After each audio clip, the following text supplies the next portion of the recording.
1.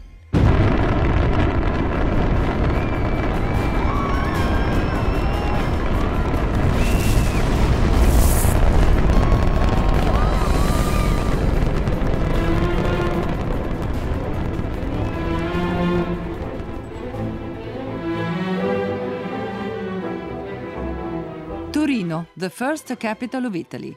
An adventure lasting almost 4 centuries and thousands of kilometers ended here. Today, one of the most valuable manuscripts in history is also on Mars, the last stop of a journey full of twists and turns through time and space.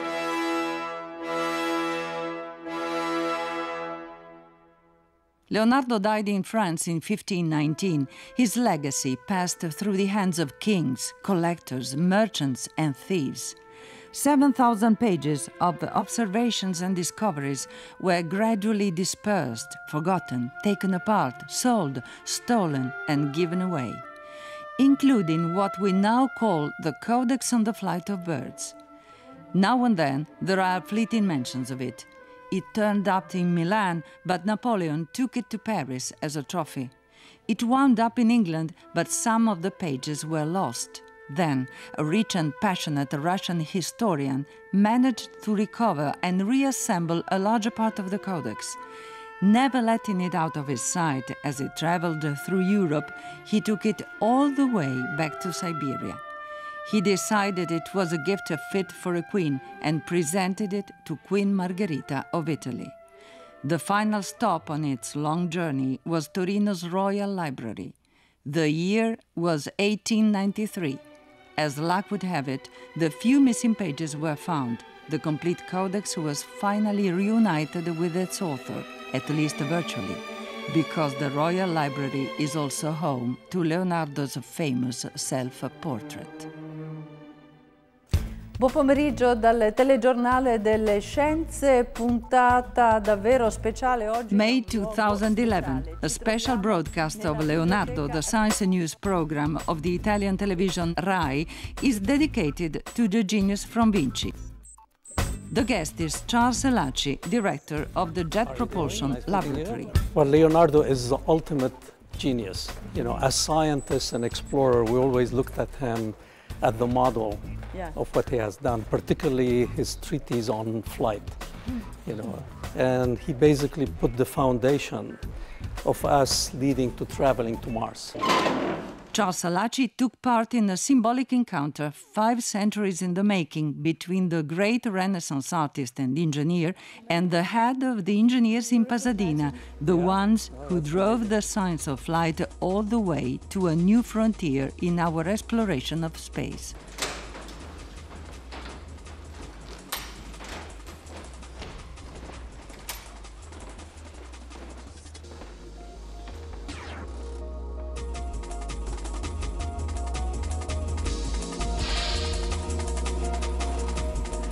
Ed ecco il famoso codice del volo di Leonardo da Vinci.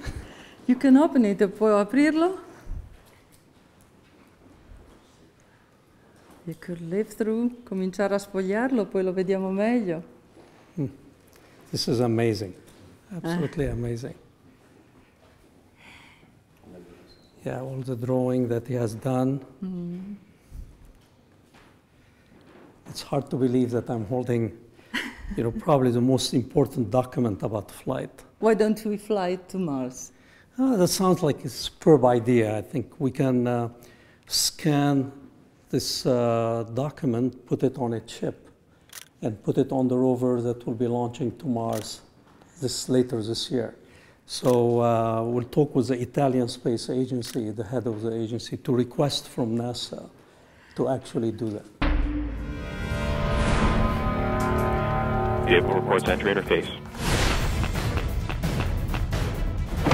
August 5th, 2012. Curiosity carries Leonardo's Codex and self-portrait to Mars, digitally, on a chip. What a fitting journey for the genius whose whole life was driven by curiosity. Touchdown confirmed. We're safe on Mars.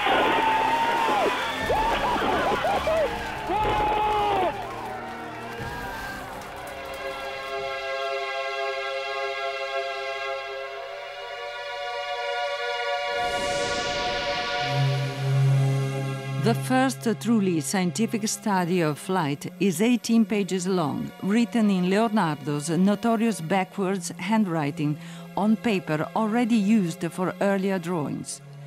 The notebook is so small that Leonardo may have carried it in a pocket. The date 1505 tells us that at the same time he was studying birds and taking notes on their flight, he was painting the Mona Lisa.